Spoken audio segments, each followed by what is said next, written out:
ሰላማት ናይ ቻናልና ተኸታተልቲ ሎማዓንቲ ድማ ብዓይነቱ ፍሉይ ዝበለ ሓደ ዛንታ ሒዝናልኩም መፂና ኣለና።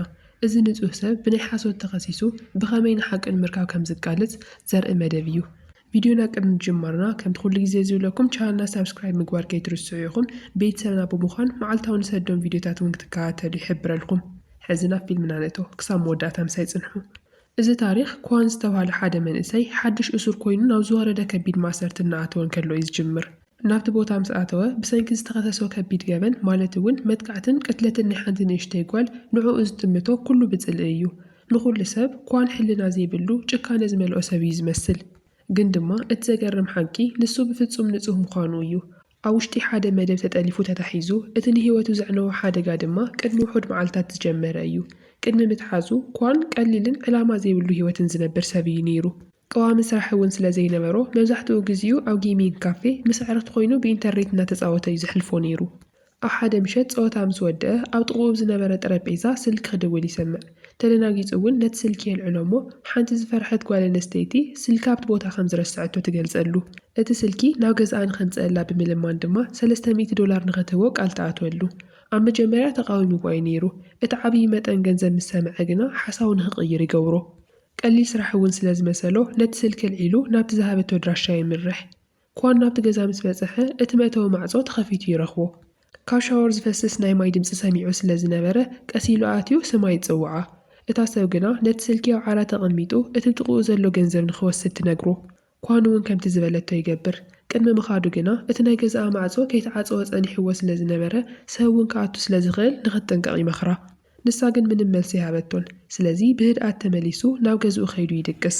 እዚ ቀሊል ሰናይ ግብሪ ንህይወቱ ሙሉእ ንሙሉእ ኸጥፍኦ ከም ዝኾነ ግና ፈጺሙ ይጠርጠረን ዘሎ። ብድሕሪ እዚ ኣብታ ዝቕጽል መዓልቲ ንግሆ ኳን ብብዙሓት ዕጡቓት ፖላዊስ ነቲ ማዕጾ ገዝኡ ተንኳሕኪሑ ብብዙሓት ይተሓዝ። እታ ስልካ ዝመልሰላ ሰብ ኣብቲ ለይቲ ብጭካነ ከም ዝተቐተለት ምስ ሰምዐ ዓብዪ ምድንጋጽ ይስምዖ። ካብኡ ዝኸፍአ ድማ ኩሉ መርትዖታት ናብኡ እዩ ዝመርሕ ነይሩ። ኣብ ኢዱ ደም ተረኺብዎ እዩ። መቕተሊ መሳርሒ ኣብ ናቱ ክፍሊ ነይሩ እዩ። ኣጻብዕቲ ናይ ኳን ከዓ ኣብቲ ገዛ ስለ ዝተረኸበ ከምኡ እውን ናይ ካሜራ ሲሲቲቪ ቪድዮ ትማሊ ምሸት ናብቲ ህንጻ ክኣቱ እንከሎ ብንጹር እዩ ዘርኢ። ሓደ ሰብ ነቲ ገበን ንዕኡ ንምጥባቕ ኢሉ ዝኸኣለ ኩሉ መርትዖ ብጥንቃቐ ከም ዝተተኸለ እዩ ዝመስል ነይሩ። ኣብቲ እዋን እቲ ሰበስልጣን ብዘይሕጋዊ መንገዲ ንእሽተይ ጓል ወሪሩን ቀቲሉን ኢሎም ይኸስዎ። ኣብ ውሽጢ ዝተወሰኑ ሰዓታት ከዓ እቲ ጉዳይ ሃገራዊ ዜና ይኸውን። ሙሉእ ሃገር ብቁጣዐ ተመሊኡ እቶም ሰልፈኛታት ድማ ንኳን ዝኸፍአ መቕጻዕቲ ንኽውሃቦ ይሓቱ። እታ ብዝተሰምዐት ወረስ ሰንበደት ኣዲኡ ድማ ወዳ ንምርካብ ኢላ ናብቲ መደብር ፖሊስ ብህፁፅ ትኸይድ። ግን ድማ እቶም ፖላዊስ ንወዳ ንኸረኽብዋ እኳ ይፈቐዱላን። ንጽህነቱ ንምርግጋጽ ብምድላይ ኣብ ጎደናታት እናተዘዋወረት ወዳ ንጹህ ምዃኑ ዝገልጹ ወረቀታት ትዝርግሕ። መብዛሕትኡ ሰብ ግና ንኽሰምዓ እኳ ፈቓደኛ ኣይነበረን። ህዝቢ ንኳን ከም ጨካኒ ዝመልኦ ሰብ ፈሪድዎ እዩ ነይሩ። ብዙሓት ሰባት ድማ ነታ ድኻድዩ ይጸርፍዋን ይዋርድዋን ነይሮም። ካብዚ ንላዕሊ ካሊእ ማዕቆብ ስለ ዘይነበራ ምስ ሚስተር ሚን ዝተባሃለ ፍሉጥን ብቑዕን ጠበቓ ሓገዙ ትሓትት። ሚስተር ሚን ነቲ ጉዳይ ምስ መርመሮ ኳን ገበነኛ ምዃኑ እቲ መርትዖታት ከም ዘርኢ ከኣምን ቀሪቡ ነይሩ እዩ። ግን ድማ ልባዊ ልመና ናይ ታደ ምስ ረአየ ከዓ ንኽዕወ ተጸጋሚ ወላ እኳ ምዃኑ እናፈለጠ እቲ ጉዳይ ክሕዞ ይውስን። ብድሕሪ እዚ እቲ መጋባእያ ምስ ተጀመረ እቶም ከሰስቲ መርትዖ ድሕሪ መርትዖ የስምዑ። ሚድያን ህዝብን ድማ ዓብዪ ጸቕጢ ኣብቲ ቤት ፍርዲ የብጽሕ ነይሩ። ብሰንኪ ቁጣዐ ህዝብን ብዝጸንሐ መርትዖን ተደሪኹ እቲ ዳኛ ንኳን በደለኛ ኢሉ ብምፍራድ ናይ ህይወት ማሰርቲ ይፈርደሉ። እቲ ዳኛ ቐጺሉ ኳን ስራሕ ስለ ዘይብሉን ብዛዕባ ጾታታት እውን ብዙሕ ትኹረቱ ገይሩ ስለ ዝነበረ ነምርኡ ጐዲእዎ። እዚ ድማ ነቲ ገበን ንኽገብሮ ደፋፊእዎ ከም ዝኸውን ይጠቅስ። ድሕሪ እቲ ፍርዲ ናብቲ ከቢድ ማእሰርቲ ከዓ ይሰጋገር። እዚ ኣብኡ ምንባር እኳ ዓብዪ ባዕሉ ዝኸኣለ ፈተና እዩ ነይሩ።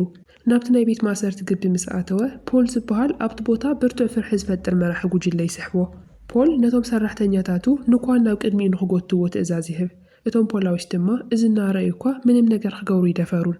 ፖል ነቲ ሓድሽ ሰብ ንምውራድ ክዳለን ከሎ ኳን ግና ብድንገት መጥቃዕቲ መሊሱ ብሓይሊ ንፖል ይሃርሞ።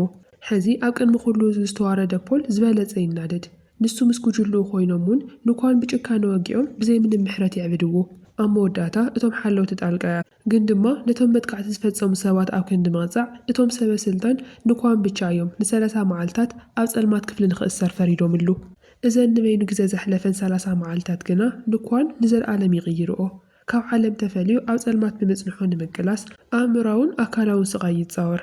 نابت حافشاو بيت ماسرت مستملسة بولون جلون نخال أي جزء بزيادة ጭካኔ መጥቃዕቲ ይፍጽሙሉ ንኣእምሮኡ ንምጥፋእ ዝሕግዝ እውን ስውር ኬሚካል ናብ ኣእምሮኡ የእትውሉ እቲ ዝነበረ ኩነታት ኣዝዩ ስለ ዝኸፍአ እቶም ሰበስልጣን ማእሰርቲ ብህፁፅ ናብ ሕክምና ማእኸል ይወስድዎ ድሕሪ ብዙሕ መዓልታት ኣብ ሆስፒታል ከዓ እታ ኣረጊት ኣዲኡ ምስ ሚስተር ሚን ኮይና ክትረኽቦ ትመጽእ እቲ ተጎዲኡ ዝነበረ ኣካሉ ምስ ረኣየት ብጣዕሚ ልባ ይስበር እታ ውሽጢ ቤት ማእሰርቲ ዝተቐበሎ መሬታዊ ስቃይ እውን ትርድአሉ ንብዓታ እናፍሰሰት ንጹህነቱ ክሳብ ዝረጋገጽ ከም እትቃለስን ንበይኑ ከም ዘይተሓድጎን ቃል ተኣትወሉ ናቱ ንጹህነት ሙሉእ ብሙሉእ ከም ዝተኣመነት እውን ተረድኦ እዛ ድልድልቲ ናይ ኣዲኡ እምነት ነቲ ኣብ ውሽጢ እኳን ዝነበረ ድሌት ተንጸባርቆ ካብታ ሰዓት እያ ጀሚሩ ዋጋ እኳ እንተኸፈለ ስሙ ንምጽራይ ቃል ይኣቲ ድሕሪ ዝተወሰነ ግዜ ሓደ ሽማግለ እሱር ሰብኣይ ብስውር ናብ ኳን ይመጽእ እሞ ሓደ ምስጢራዊ ሓቂ ይገልጸሉ መብዛሕትኦም እሱራት ኳን ንጹህ ከም ዝኾነ ይፈልጡ እዮም ፖል ድማ ኳን ድኹም ስለ ዝመሰሎ ብቻ እዩ ንዕኡ ዝቃወሞ ዘሎ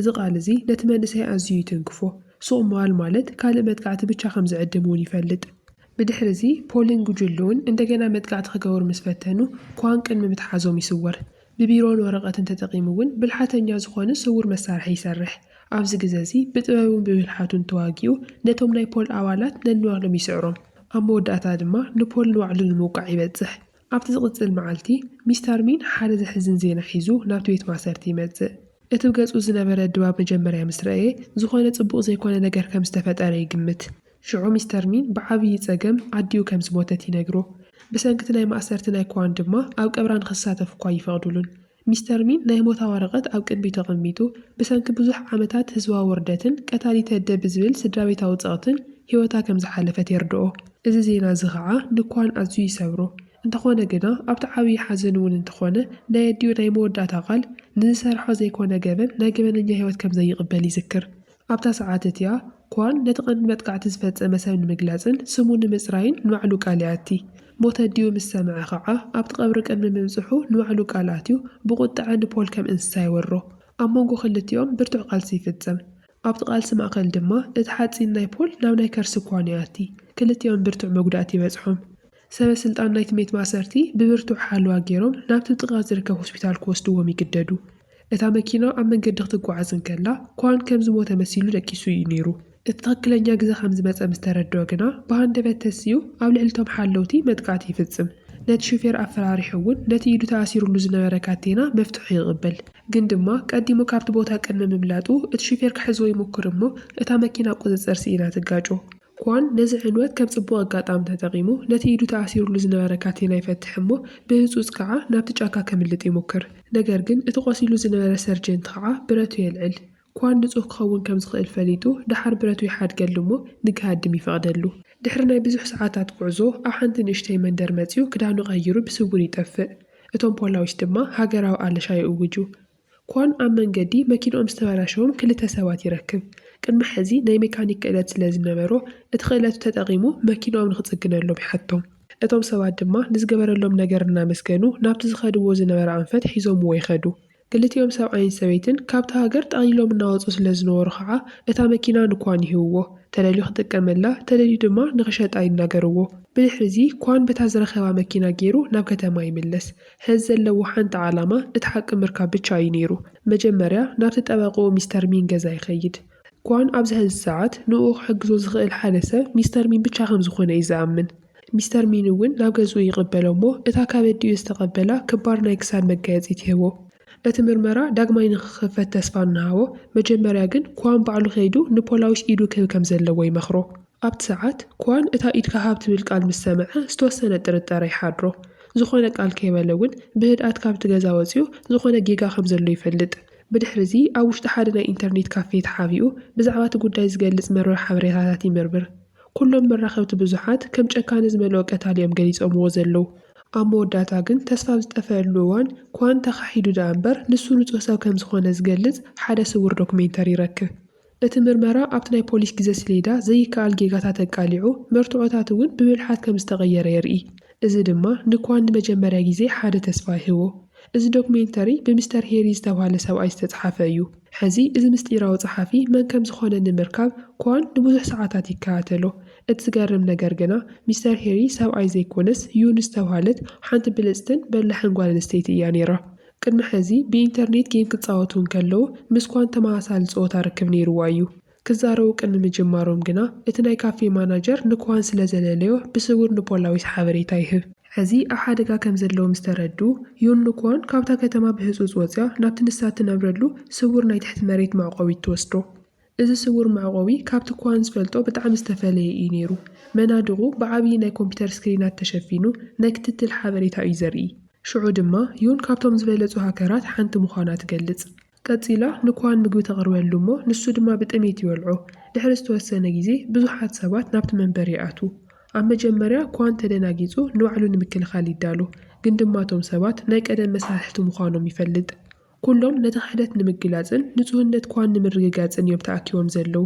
ዩን ንብዙሓት ሰሙናት ነቲ ናይ ቅትለት ጉዳይ ክትምርምሮ ጸኒሓ ብዙሓት ግምገማታት ረኺባ ነይራ እያ። ብሓባር ኮይኖም እውን ቅድሚ ሕዚ ዝተፈጠሩ ዝተሓለፉ ዓበይቲ ናይ ቅትለት ጉዳያት ክምርምሩ ይጅምሩ። ኣብ መወዳእታ ኣብ ኩላቶም ሓደ ዓብዪ ተመሳሳልነት ይረኽቡ። ኣብ ኩሉ ናይ ገበን ቦታታት ናይ ካሜራ ቪድዮታት ተደጋጊሞም ይረኣዩ እዮም። ኣብ ኩሉ ናይ ገበን ቦታታት ድማ ሓንቲ ናይ ደሊቨሪ መኪና ትረአ ኣላ። ዩን ናብታ ናይ መኪና መዝገብ ሃኬራ ክትርኢ እንከላ እታ መኪና ብተመሳሳሊ ብሓሶት መለለዪ ካብ ዝተገዝአ ናይ ሓፂን መርበብ ከም ዝተዓደገት ትፈልጥ። ብጽባሒቱ ኳን ናብቲ ናይ ሓፂን መርበብ ብስውር ኣትዩ ክልተ ተጠርጠርቲ ሰባት ብዓብዪ ዕንፀይቲ ሳንዱቕ ናብ ሓደ መዕረፊ መኪና እናፀዓኑ ከለዉ ይዕዘብ። ንሳቶም ምስ ከዱ ኸዓ ብህድኣት ኮይኑ ይስዕቦም።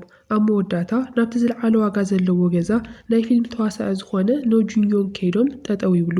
እቶም ተጠርጠርቲ ምስ ከዱ ዩን ናብቲ ናይ ዲጂታል ፀጥታ ሲስተም ገዛ ብርሑቕ ተቖፃፂራ ኳን ማንም ሰብ ከይረኣዮ ንኽኣቱ ትፈቕደሉ። ኣብ ውሽጢ ምስ ኣተወ ኸዓ ነቲ ዓብዪ ዕንፀይቲ ሳንዱቕ ይኸፍቶ። እቲ ዝረኣዮ ነገር ግና ብጣዕሚ ዘሰንብድ እዩ ነይሩ። ኣብ ውሽጢ እቲ ሳንዱቕ ሓንቲ ዝሞተት ፍልቲ ተዋሳኢት ሬሳ ኣሎ። ኳን ቅድሚ ዝኾነ ነገር ቅድሚ ምግባሩ ከቢድ ናይ እግሪ ድምፂ ሰሚዑ ቀልጢፉ ይሕባእ። ድሕሪ ዝተወሰኑ ሰከንድታት ከዓ ፍሉይ ምስጢራዊ ወኪላት ብርሑቕ ናብቲ ገዛ ይኣትዉ። ግን እቲ ዝገርም ነገር እዞም ወኪላት እዚኦም ነቲ ሬሳ ምርመራዊ ክንዲ ምግባር ናይ ሓሶተ ጻብዕቲ ፀጉርን ዲኤንኤን ገይሮም መርትዖታት ኣብቲ ሬሳ ይተኽሉ። ኳን ነዚ ኩሉ ብዓይኑ ምስ ረኣየ እቲ ሓቀኛ ምስጢር ይርድኦ። እቲ ቀንዲ መራሒ ናይ ዝስርሒት ካልእ ሰብ ዘይኮነስ እቲ ጠበቕኡ ሚስተር ሚኒ ነይሩ። እቲ ኣብ ሳንዱቕ ዘሎ ፍሉጥ ተዋሳኢ ድማ ብሓንቲ ጓል ሃፍታምን ጽልዋ ዘለዎ ሰብን ከም ዝተቐተለ የረጋግጽ። ሚስተር ሚን ነታ ጓል ካብ ሕጊ ንምድሓር ክብል ዓብዪ መጠን ገንዘብ ተቐቢሉ ናይ ሓሶት መርትዖታት እውን ሰሪሑ ንንጹሃት ሰባት ይኸስስ። ኳን ብድሕሪዚ ኣብቲ ናይ ሚስተር ሚን ዘሎ ሕቡእ ላቦራቶሪ ክርከብ እንከሎ ንሱ ከዓ ብናይ ገጽ መለለዪ ብቻ ከም ዝኽፈት ይፈልጥ። ኣብ ውሽጢ ሓደ ዓብዪ ሱፐር ኮምፒተር ኣሎ። ንሱ ድማ ናይ ሰብ ናይ ግሊ ሓበሬታ፣ ኣጻብዕቲ፣ ዲኤንኤ ከምኡውን ናይ ተራ ሰባት ናይ ዲጂታል መለለዪታት እዩ ዝሰብኽ ነይሩ። ሚስተር ሚን ነዚ ተጠቒሙ ነቶም ንጹሃት ሰባት መሪጹ መርትዖታት ብምግባር ወንጀለኛታት ከም ዝመስሉ ይገብሮም። ኳን እውን ካብቲ ገዛ ቅድሚ ምህዳሙ ነቲ ኣብቲ ገበን ዝተተኸለ ናይ ሓሶተ ጻብዕቲ ብፎቶ ልዒሉ ብፍጥነት ንዩን ይሰደላ። ኣብ ውሽጢ ዝተወሰነ ደቓይቕ ድማ ዩን ነቲ ጻብዕቲ መርሚራ ሶናይ ዝተባሃለት ሓንቲ ንእሽተይ ተራ ጓል ከም ዝኾነ ትፈልጥ። ተወሳኺ ምርመራ ከም ዝሕብሮ ናይ ሚን ሰባት ቅድሚ ሕዚ ናይ ሶ ገዛ ኣትዮም ነይሮም እዮም። መደቀሲ መድሓኒት ምስ ሃብዋ ኸዓ ፀጉራን ደማን ካብ ኣጻብዕታ ብምውሳድ ነቲ ዝቕፅል ናይ ቅትለት ጉዳይ ይዳለዉ ኣለዉ። ድሕሪ ዝተወሰነ ግዜ ናይ ሚን ሰባት ናብ ሶ ደው ኢሎም ናብቲ ናይ ፍሉጥ ኣክተር ገዛ ንኽትመጽእ የታልልዋ። እንተኾነ ግን ኳንን ዩን ነቲ ስልኪ ሰሚዖሞ ነይሮም እዮም። ኳን ናይታ ጓል ድምፂ ምስ ሰምዐ ደሙ ደው ይብሎ። ቅድሚ ሰሙናት ስልኪ ክረክብ ዝተደወለሉ ስልኪ እቲ ድምፂ ባዕሉ ምዃኑ ይፈልጥ። ኣብታ ከባድ ሰዓት እያ ኸዓ ኳን እታ ዝተቐተለት ሰብ ህይወታ ዘጥፍአት ባዕላ ተዋሳኢት ከም ዝኾነት እውን ይርዳእ። ንሳ ፈትያ ዘይኮነትስ ብሚስተር ሚን ዝተወደበት ምስጢራዊ ውጥን ተታሒዛ ንጹሃት ሰባት ናብ መፈንጥራት ተእቱ ሰብ ኮይና እያ ጸኒሓቶ። ሕዚ ኳን ኩሉ ነገር ምስ ተተሓሓዞ እቲ ናብ መፈንጠራ ዘእተወ ሰብ መሳርሒ ምዃኑ ብቻ ይፈልጥ። ንሳ እውን ብወዲ ሃብታም ሰብ ምስ ተቐተለት ብድሕሪኡ ናይ ሚስተር ሚን ትካል ናይ ኳን ጻብዕቲ ኣብቲ ገበን ብምእታዋ ይኸስዎ። ሕዚ ኩሉ ነገር ንዕኡ ስለ ዝተረድኦ ንህዝቢ እውን ንምግላጽ ሓደ መደብ ይውፅእ። መጀመርያ ነቲ ሓቂ ንምግላጽ እቶም ንጹሃት ሰባት ናብ መጻወድያ ተእቲ ዘላ ቴሌፎን ኦፕሬተር ክሕዛ ይለዓል። እንተኾነ ግና ንሱ ካብኣ ክሳብ ዝቐርብ ብፈጣን ሞተር ሳይክል ተሃድም። ኳን ብመኪንኡ ገይሩ ክስዕባ ይፍትን፣ ግን ድማ ብዙሕ ከይከደ ናይ መኪንኡ ሞተር ይበላሸዎ። ኣብኡ እንከሎ ቅድሚ ዝኾነ ነገር ምግባሩ ፖል ምስ ጉጅልኡ ኮይኑ ይመጽእ። ካብ ማእሰርቲ ብምህዳም ንኳን ወሲዱ ናብ ሓደ ፍሉይ ቦታ ወሲዱ ብጭካነ የሳቅዮ። ኳን ድማ ብስውር እቲ ዘለዎ ቦታ ናብ ፖላዊስ ይሰድድ። ኣብ ዝተወሰነ ደቓይቕ ውሽጢ ናይ ፖላዊስ መኻይን ድምፂ ይስማዕ። ሽዑ ካብቲ ዕግርግር ተጠቒሙ ኳን ካብ ኢድ ፖል ይወፅእ። ዩን ድማ ብመኪና መፅያ ተድሕኖ።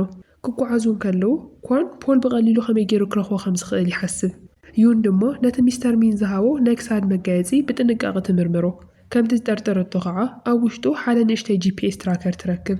ክልቲኦም ሚን ካብ መጀመርያ ጀሚሩ ንናይ ኳን ምንቅስቓሳት ይከታተሎ ከም ዝነበረ ይርድኦም። ሕዚ ልቡ ተሰቢሩ ኳን እታ ናይ መወዳእታ ናይ ኣዲኡ መዘከርታ ንኽድርብያ ይግደድ። ኣብቲ እዋን እቲ ናይ ዩን ጉጅለ ድሮን ሰሪሖም ናብ ናይ ሚን ቢሮ ይሰዱ። እቲ ድሮን ድማ ብዙሓት ስውር ሰርቨራትን ኮምፒውተርን ከም ዘለዎ የረጋግጽ። ብተመሳሳሊ እዋን ኳን ብስውር ናብቲ ዝተቐተለ ተዋሳኣይ ገዛ ይምለስ። ነቲ ብናይ ሚን ሰባት ዝተተኸለ ናይ ሓሶት መርትዖታት ኣልዒሉ ከዓ ብሓቀኛ መርትዖታት ብናይ ሚን ባዕሉ ይትክኦ። ድሕሪ ዝተወሰነ ግዜ ሚን ሓደ ሰብ ነቲ ገበን ከም ዝተንከፎ ምስ ፈለጠ ብጣዕሚ ይፈርሕ። ቅድሚ ፖላዊስ ምብፅሖም ከዓ እቲ ሬሳ ናብ ካሊእ ቦታ ንኽልውጦ ትእዛዝ ይህብ። ብኻሊእ ገጽ ድማ እቲ ዛንታ ናብ ናይ ሹ ጓል ይወስደና። ሹ ማለት እቲ ፍሉጥ በዓል ሃብትን በዓል ስልጣንን ሰብኣይ ክኸውን እንከሎ እዛ ጓሉ ድማ እታ ቀንዲ ቀታሊት ናይ ተዋሳኢ እያ። እቲ ሒዞምዎ ዘለዉ ተንኮል ክሳብ ዝውዳእ ከዓ ኣብ ሓንቲ ውሽጣዊት ሆስፒታል ካብ ሕምምቲ ኮይና እያ ተሓቢኣ ዘላ። ሕዚ ብዙሕ ግዜኡ ስለ ዝጸንሐት ካብኡ ክትወፅእ ዘይትኽእል ኮይና እውን ናብ ኣቦኣ ትድውል እሞ ሚን ነቲ ስርሒት ቀልጢፉ ንኽውድኦ ትሓቶ። ሚን ድማ ከምቲ ዝተባሃሎ እቲ ናይ ሓሶት ናይ ገበን ቦታ ከዳሉ ይጅምር። እንተኾነ ግና ኳን ነቲ ኩነታት ሙሉእ ብምሉእ ይቕይሮ። እታ ትኽክለኛ ቀታሊት ንሹ ጓሉ ካብ ሆስፒታል ብስውር ይወስዳ እሞ ኣብቲ ሓድሽ ተዳልዩ ዝነበረ ናይ ገበን ቦታ ይገድፋ። ንጽባሒቱ ንግሆ ፖላዊስ ምስ መጹ ነታ ጓል ሃፍታም ምስቲ መርትዖ ረኺቦም ብህፁፅ ይሕዝዋ። ናይቲ ፍሉጥ ኣክተር ቅትለት እውን ካብቶም ዝዓበዩ ሃባትም ብጓሉ ከም ዝተፈጸመ ሃገራዊ ዜና ይስራሕ። ናይ ሚን መርበብ ሓሶት ድማ ብለይቲ ክፈርስ ይጅምር። ሕዚ እቲ ሓቂ ከም ዝወፅኣ ኣሚኑ ኳን ብቐጥታ ናብ ሚን ይድውል እሞ ሕዚ ዓለም ገጹ ክትርእያ ኢሉ የጠንቅቖ። እቲ ዝገርም ነገር ሚን ምንም ኣይፈርሐን። ብኣንጻሩ ኳስ እናሰሓቐ እዩ ነይሩ። ብዛዕባ ምፍጣር ፍጹም ናይ ገበን ቦታታት ብጣዕሚ ተሰላችዩ ከም ዝነበረን ሓደ ሰብ ንዕኡ ዝጻረሮ ብምርካቡ ከዓ ከም ዝሓጎሶ ይገልጽ። ሽዑ ኳን ነቲ ስልኪ ይዓጾ። ብድሕሪዚ ሚን ንድሕሪት ዘይሩ ክርኢ እንከሎ ብጣዕሚ ይስንብድ። እታ ጸሓፊቱ ኣብ መሬት ሞይታ ተዘርጊሓ እያ ዘላ። ኣብታ ሰዓት እቲኣ ኳን ናብቲ ቢሮ ከም ዝኣተወ ይርዳእ። ኳን ናብቲ ስውር ትሕቲ መሬት መቋፀሪ ክፍሊ ምስ ኣተወ ሚን ኣብኡ ተጸቢይዎ ይረኽቦ። ብሰንኪ ሞት ኣዲኡ ዝተቖጥዐ ኳን ብዘይ ምንም ምሕረት ንሚን ይወቕዖ።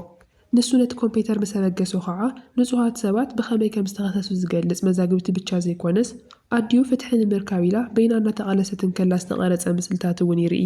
ኣብቲ ሰዓት እሱ ሚን እናሰሓቐ ነዲኡ ባዕሉ ከም ዝቐተላ ይናዘዝ። እዚ ቓል እዚ ምስ ሰምዐ ኳን ቁጥዐ ተሰሚዕዎ ንሚን ብርቱዕ መጥቃዕቲ ይፍጽመሉ። ድሕሪ ኩሉ ምስጢራዊ ፋይላት ከዓ ናብ ፍላሽ ድራይቭ ናዩ ይግልብጦ። እዚ ፋይል እዚ ንክሓልፍ 30 ደቓይቕ ክወስድ እንከሎ ኣብ መንጎ ፖል ደው ኢሉ ናይ ኳን መሳርሒ ከም ዝተተሓዙ ይነግሮ። ሕዚ ኳን ነቶም ኣዕርኽቱ ንምድሓን ክብል ነቲ ፋይል ሓዲጉ ብፍጥነት ይወፅእ። ፖል ናዩ ነጻብዕቲ ዲኤንኤ ተጠቒሙ ብናይ ቦምቢ ገበን ከም ዝኸሶ እውን ይዛረብ።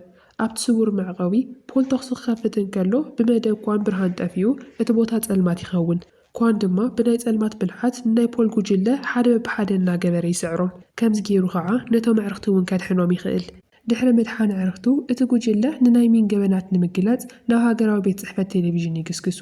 ግን ድማ ሚን ቅድሚ ሕዚ ንኹሉ መራኸቢ ብዙሓት ሃጊሩ ንኳንን ኣዕርኽቱን ከም ኣሸባሪ ገይሩ ፍሊጥዎም እዩ። በዚ ምኽንያት ከዓ ፖላዊስን እቶም ዝተረፉ ናይ ፖል ሰባትን ደድሕሪኦም ይስዕብዎም። ኳንን ኣዕርኽቱን ነቶም ፖላዊስ ከዘናግዑ እንከለዉ ዩን ድማ ብስውር ናብ ማእኸላዊ ስርጭት መቋፀሪ ክፍሊ ተኣቲ። ዕላማኣ ናይ ሃገር ሳተላይት ስርጭት ሒዛ ንናይ ሚን ገበናት ብቐጥታ ንህዝቢ ንምግላጽ እዩ ነይሩ። ድሕሪ ዝተወሰኑ ደቓይቕ ፖላዊስ ንናይ ኳንን ኣዕርኽቱን ይሕዝዎም። ኣብዚ ሰዓት ኳን ተስፋ ከም ዘይብሉ ፈሊጡ ኢዱ ይህብ። ሙሉእ እቲ ሃገር ከዓ እቲ ቐታሊ ከም ዝተተሓዘ ይኣምን። ሚን እውን እዚ ዜና ምስ ሰምዐ ኣብ ቢሮኡ ኮፍ ኢሉ ደስ ኢልዎ ክሕጎስ እንከሎ ብድንገት እቶም ኣብ ክፍሉ ዝነበሩ ኮምፒተራት ምስራሕ የቋርጹ። ለካ ሚን ነቲ ፍላሽ ድራይቭ ኣብ ናዩ ናብቲ ሰርቨር ተጠሊፉ ከም ዝጸንሐ ይፈልጥ እሞ ብጣዕሚ እውን ይስንብድ። ኩሉ ስውር መዝገብ ናብ ናይ ዩን ኮምፒተር ተቐዲሑ እዩ። ሕዚ ዩን ነቲ ሃገራዊ ቴሌቪዥን ተጠቒማ ኣብ ቅድሚ ሚልዮናት ተዓዘብቲ ንናይ ጉጅለ ሚን ዝገለጹ ሓሶት ናይ ሓሶት መርትዖታትን ገበናትን ብቐጥታ ተርእዮም። እቲ ህዝቢ እውን እቶም ንጹሃት ሰባት ብኸመይ ከም ዝተቐጥቀጡ ምስ ረኣየ ዓብዪ ስንባደ ይስምዖ። ናይ ኳን ጉዳይ እውን እንተኾነ ብንጹር ተቓሊዑ እዩ። ህዝቢ ነቲ ዝበጽሖ በደል ይርድአሉ። ሓሳብ ህዝቢ ብቕልጡፍ ይቕየር። ኣብዚ እዋን እዚ ሚን ብመኪኑ ገይሩ ካድም ይፍትን። እንተኾነ ግን ናይ ኳን ጉጅለ ቀዲሞም ብምልለዮም መኪንኡ ትባላሸ። ቅድሚ ዝኾነ ነገር ምግባሩ ከዓ ብዙሓት ናይ ፖሊስ መኻይን ይመጹ እሞ ከቢቦም ይሕዝዎ። ኣብቲ ቤት ፍርዲ ኳንን ኣዕርኽቱን ንጹሃት ተባሂሎም ይፍትሑ። ከም ጀግና እውን ይጽውዑ። ኣብ መወዳእታ እቲ ፊልም ናብቲ ቤት ማእሰርቲ ይምለስ። ኣብ ሓደ ጸጥ ዝበለ ቤት ማእሰርቲ ፖል ምስ ሚስተር ሚን ተራኺቦም ብጽልኢ ይጥምትዎ ነበሩ። ናይ ዝፍሉጥን ሓያልን ጠበቓ ሕዚ ህይወት ኣብ ቤት ማእሰርቲ ካብ ሞት ዝገለደ ከም ዝኸውን ብጣዕሚ ፍሉጥ እዩ። ፍትሒ ብግቡእ ተፈጺሙ እዩ። እቲ ዛንታ ከዓ ኣብ መወዳእቱ ይበጽሕ። ናይ ሎማዓንቲ ቪድዮና እንድሕር ደኣ ፈቲኹሞ ነዚ ቪድዮ ላይክ ምግባር ከይትረስዑ። ኣብ ቀጻሊ ብሓድሽ ታሪክ ብሓድሽ ፊልም ክሳብ ንምለስ ከዓ ቻናልና ሳብስክራይብ ብምግባር እንሰዶም ቪድዮታት ተኸታተሉ። ሰላም